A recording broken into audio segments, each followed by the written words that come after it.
були сьогодні доповіді.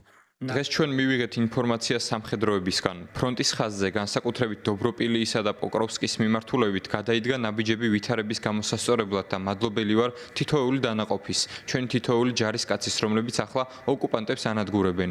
ყველგან, მათ შორის ხარკივის, საპორიჟიისა და სუმის რეგიონებში, ვცდილობთ უკრაინას ზუსტად ისეთი თავდაცვა მივაწოდოთ, როგორიც სჭირდება. Продовжуємо комунікацію з გავაგრძელებთ ჩვენს პარტნიორებთან მუშაობას საერთო და მტკიცე პოზიციის მისაღწევად. ვესაუბრეთ თურქეთის პრეზიდენტ რეჯეფ თაიპ ერდოღანს და როგორც ყოველთვის, კარგი საუბარი გქონდა, სწორი აქცენტებით. მადლობელი ვარ, რომ მხარს უჭერს ჩვენს ხალხს, ჩვენს დამოუკიდებლობასა და ტერიტორიულ მთლიანობას.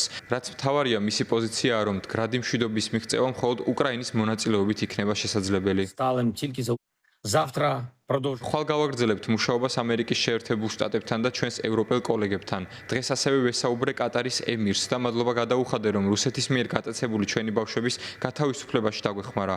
მათი შუამავლობისა და ძალისხმევის დახმარებით ასობით ბავშვი დავაბრუნეთ. მას უკვე გავუზიარე პარტნიორებთან საუბრისას მიღებული გადაწყვეტილებები და შემდგომი შესაძლო ნაბიჯები.